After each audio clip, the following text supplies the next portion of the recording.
Naalala ko nung kabataan ko, yung laging mga storya na dangerous dyan sa talahib or lalo na paggabi, kapag walang tao, pag madilim yung lugar, dyan yung mga bangkay, tinatapon.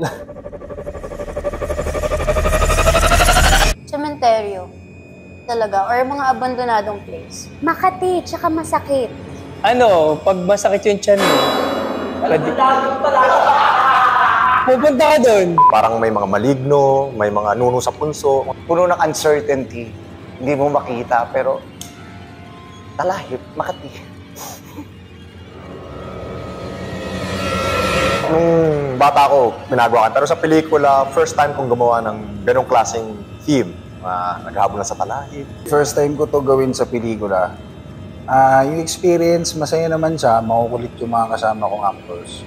Sa pelikula, first time. And yung experience, alam mo, masaya siya, nakakatakot. Kasi yung set pa natin nun, di ba, madilim talaga sa cementerio. Masakit.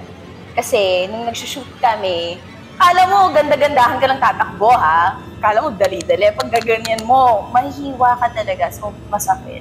Masaya. Kasi pag nasusugatan ka, sakit eh. Ay, ang saya. Let's do this again. Actually, puro na nga kami sugat-sugat nun. Pero, kasi yung experience nun, sobrang saya. Lalo na kasama ko yung mga cast yun. So, nag-enjoy lang kahit masakit din. Makati. Ulitin ko ulit. Kasi naka-long sleeves ako eh. Lahat sila naka-t-shirt eh. Ako lang yung naka-long sleeves, so ulitin ko ulit.